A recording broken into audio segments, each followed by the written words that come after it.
didn't know what life was going to be, because life for the last 27 years had always been about Christianity and religion and Jesus and God, and what was it going to be now? And it was a terrible time, and I really kind of went into a deep depression, and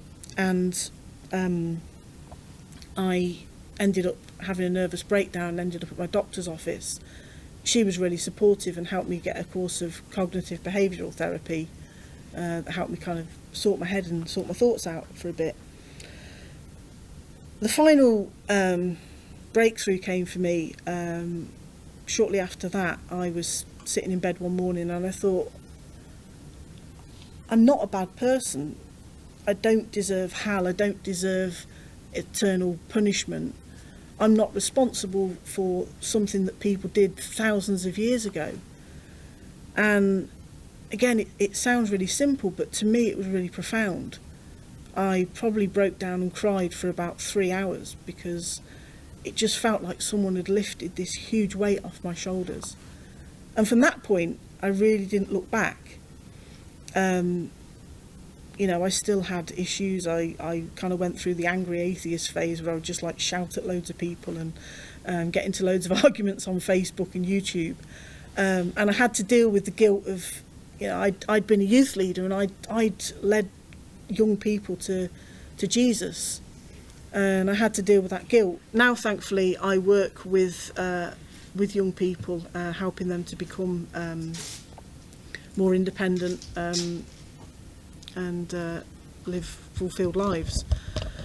And that's really it. I mean, you know, I've had to build a life again, and that's not been easy. And you know, as I said, the words of Seth Andrews really kind of helped me through those difficult times. And so to close, I mean, I'd like to say, I mean, if you've been there, or if you know anyone that's going through that process, I just echo those words. You're not crazy, and you're not alone. Thank you. Thank you for that.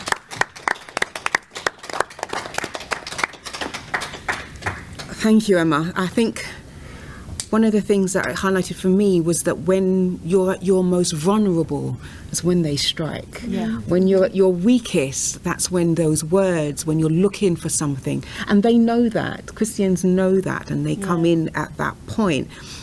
And also, but they can turn on you.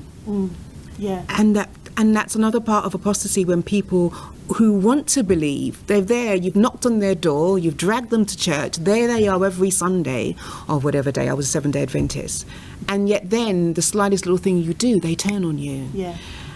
And that's hurtful, because you're there giving your all that you're supposed to be doing. And that switch is just as painful as anything else that you're going through. So thank you for that. That really highlights something that I don't think people generally think about.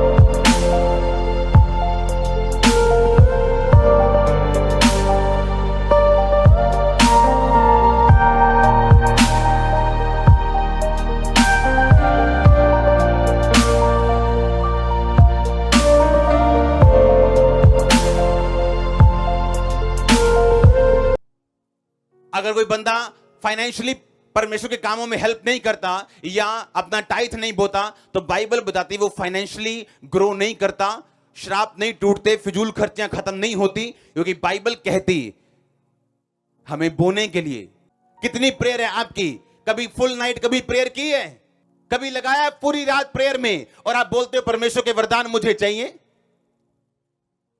आपको prophecy का gift चाहिए, आपको healing का gift चाहिए? कभी full night prayer की है? कभी हफ्ते में 3 दिन रात पूरी रात प्रार्थना की है? कभी रोजे रखें, कभी प्रार्थना की है? नहीं, क्योंकि तुम हवा में रहने की तुम्हें आदत है। लोगों को उपाय चाहिए कि आपकी गवर्नमेंट जॉब कल लग जाए। कितने लोगों को उपाय चाहिए कि आपका घर बन जाए? कितने लोगों को उपाय चाहिए कि ये दुष्ट आत्माएं आज ही छोड़कर चली जाए? चाहिए कि नहीं? अरे उपाय चाहिए कि नहीं?